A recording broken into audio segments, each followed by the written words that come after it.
think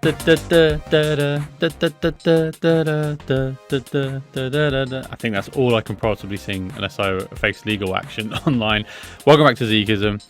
And I'm going to talk about Gremlins 3, or the proposed Gremlins 3, and what seems to be confirmation that we just might be seeing it 2 years from now. And I'll say right off the bat, I'm probably not going to be very objective about this. I always strive to be as objective as I can on this channel. See both sides of the argument. I'm a super Gremlins fan, and so I'm not going to be able to probably do this in this video. And you're probably going to see some level of skepticism coming from me. But nevertheless, I'll take you to the article. I've gone to Deadline here, which are confirming Gremlins 3 has joined the Warner Brothers 2027 slate, with Steven Spielberg executive producing and Chris Columbus directing. That's not totally out of left field, because Chris Columbus screenwrote the first Gremlins film back in 1984. It's the first live-action Gremlins movie in nearly decades there. Look, there's a word missing. 4 decades will be released by Warner Brothers on November 19th, 2027, allegedly. Why it doesn't come around Halloween, I don't know. Warner Brothers Discovery CEO David Zaslav announced the project during the company's third quarter earnings call. Original screenwriter Chris Columbus is attached to direct Gremlins 3, as well as produce. Steven Spielberg will return as executive producer. Chris Columbus, famous for a load of film in the 90s, I think, or the late 80s, 90s, one being Home Alone, the first Harry Potter films he directed. He's got a mostly positive, varying degree. Some classic films in there, some not so great ones either. But yeah, Chris Columbus is a very competent director. And that's sort of what the problem is, but I'll get to that in a second. We'll finish the article. Columbus, Zach Lipovsky, apologies if wrong, and Adam Steen wrote the script for the new installment. Toby Howell-Brooks and Carl Ellsworth wrote a prior draft, and the writing credits are not yet final. Christy Makowski-Krieger, sorry, I'm butchering these names, and Holly Barrio are producing for Amblin Entertainment alongside 26th Street Pictures, Columbus, Michael Banathan, and Mark Radcliffe. Okay. We'll get to the rest of the article in a second. I'll pause for thought.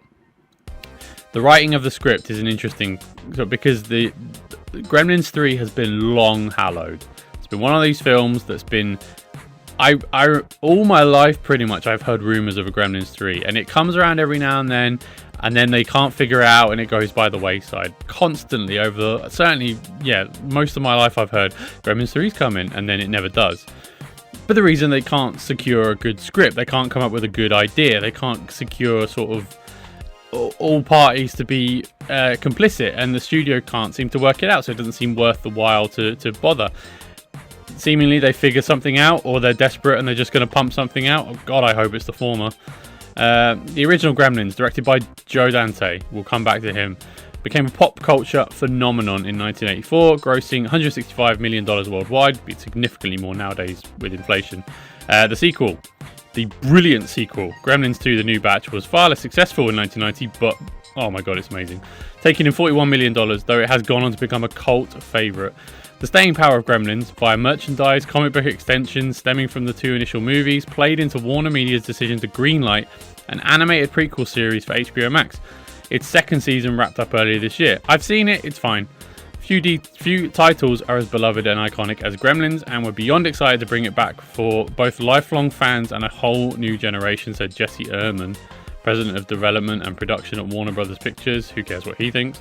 It's a privilege to be working alongside Steven, Chris, and the entire creative team. Apologies, Jesse, sorry. And the entire creative team, and we look forward to audiences experiencing the next installment of the magic, the mayhem, and the heart of Gremlins on the big screen. You know what we need more of when it comes to speaking about Gremlins? Corporate spiel, because that's what Gremlins was always about. Corporate spiel. If you've ever seen the Gremlins films, you've completely missed the boat on the satirical nature, especially Gremlins 2, of what Joe Dante was poking fun at for the majority of those films. But whatever. Zaslav announced the franchise installment as a way of punctuating the revival of Warner Brothers as a theatrical movie powerhouse in the earnings call with Wall Street analyst. The studio is now where creatives want to be, he said after they chased them away in 2020. It has taken time and investment, and the process has not been without setbacks. But Warner Brothers Discovery is back and stronger than ever. Sure. Maybe being sold soon, who knows. With less than 2 months left in 2025, Warner's is #1 at both the domestic and global box office, but the studio has no more releases planned this year. While Disney will bring out the heavy artillery in December with Avatar, Fire and Ash, it's unclear if it will be enough to change the market share standings. Warner Bros. Has had a great year at the box office, to be fair. The earnings call will also include some discussion of the looming changes at WBD, which has fielded acquisition interest from multiple suitors and also 3 firm buyout offers from Paramount, Skydance. Netflix are in the parade as well, I think, and blah blah blah. This video is not about Warner Bros. Discovery and potentially getting sold. It's about the magic, the wonder, the amazing films that are the Gremlins films.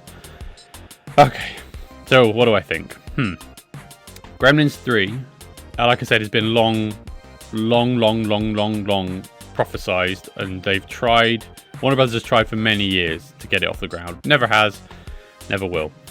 One name that's not mentioned anywhere in terms of being involved with the creative behind the scenes of this is the original director, Joe Dante. If you've seen any of the first two, Joe Dante's fingerprints are all over it. The reason those films are so widely regarded, especially Gremlins 2, which I think is on some levels better than the first one. The first one's great, and it's certainly one I'll be watching it in a month's time when it's Christmas season. But this Gremlins 2 is so magical. I would save it for the same period of time. I watch both Gremlins back to back every year at Christmas time because it's just the year. It's the time of year to be happy, and these films make me happy. They're brilliant films. They're brilliant sort of mini monster films, but they're just about anarchy, and that's what makes them so great.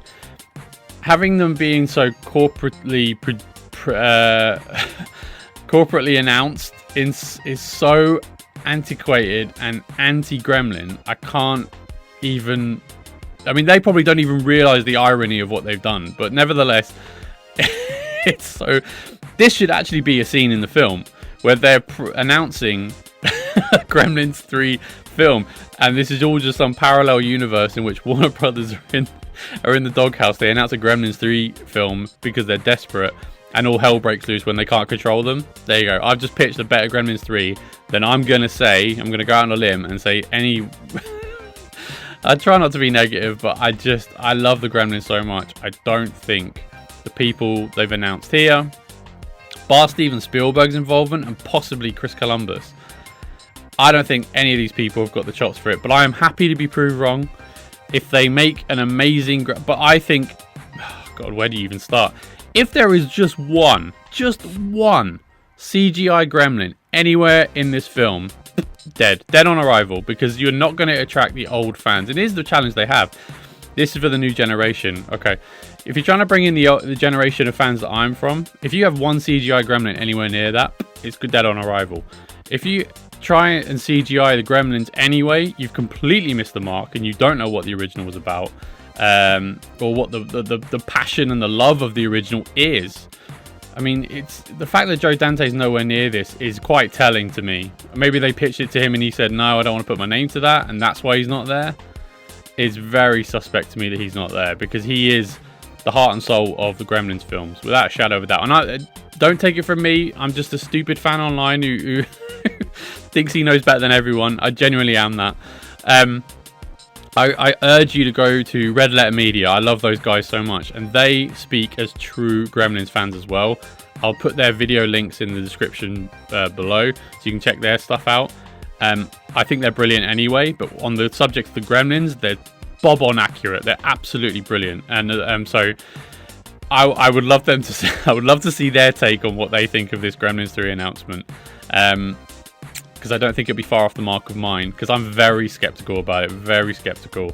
Sorry, I try to be balanced and just like, hey, I try to be, down the middle and report the news, but I just think this holier than thou announcement, the fact they did it in a corporate sort of a Wall Street call as well, it just screams to me that they don't get this whatsoever. This is just a way of Warner Brothers sort of making money off an IP that they own, which has always been the case. It's always been what they've tried to do with the Gremlins 3.